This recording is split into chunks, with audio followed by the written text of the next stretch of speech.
folks, welcome to another edition of the Friday Hi-5 features, featuring, you guessed it, 5 items that piqued my interest this week. And usually I have some type of theme, but this week I think I went a little bit hodgepodge. Didn't seem to pick one theme, just what kind of happened to strike my fancy. So let's get started. So the first tech tool, I think we should just name this new thing because it's more of something, just a new way to shop. So it's called Stitch Fix. Some of you might have heard me mention it on Twitter. It was recommended by my great friend Vanessa Rhinesmith, and it is shopping that's made so much easier. I don't know about you, but malls, crowds of people, gives me highs. I don't like to go into a fitting room. I don't really quite know. As you'll find out later in this particular vlog, I love fashion. I just don't quite know how to put it together.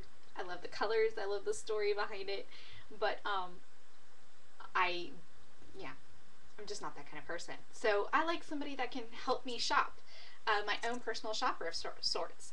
So Stitch Fix sends you 5 items in the mail. Look at that. Friday Hi-5, 5.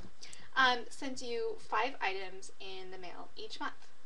And you can pick from those 5 items what you want to keep. And then they'll just charge you for what you keep. They send you an already, pre-postage paid envelope. You stick all the clothes that you don't want, accessories that you don't want, and you just put it inside the nearest blue USPS box, and you're done. That's it. I don't know how it could be any easier. And get this. So, here is something that came from my last Stitch Fix this last month. And you fill out this survey that kind of goes through, very detailed survey of what you want, what you like, what styles of celebs or actors, actresses that you like their clothing, what would you wear, what do you like but wouldn't wear, that type of thing. So, here's a sweater that I received, and it tells you how much it costs. You can pick your price range.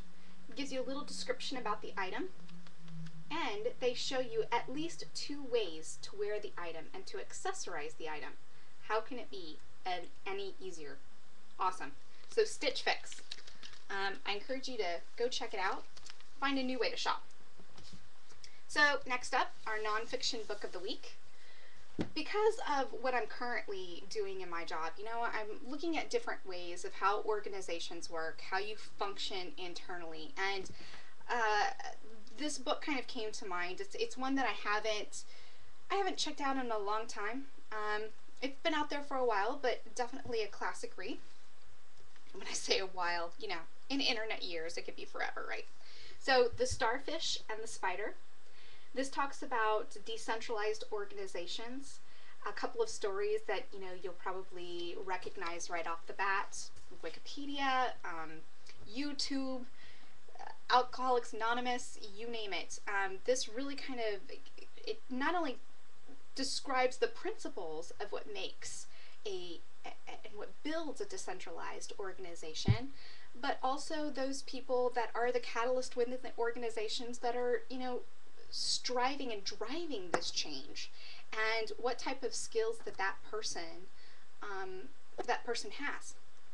So, next up, fiction book of the week. We have Dom Casmero. Forgive me on my pronunciation. Just like we had to read, Scarlet Letter, Catcher in the Rye, Frankenstein, several other classics in our English Lit course. This particular book is also required in several Brazilian schools. This came across my reading list a couple of years ago. My husband recommended it. It's a tragic love story / very dark comedy, satire, so to speak. And, it's not that long of a read, but it does have an outcome.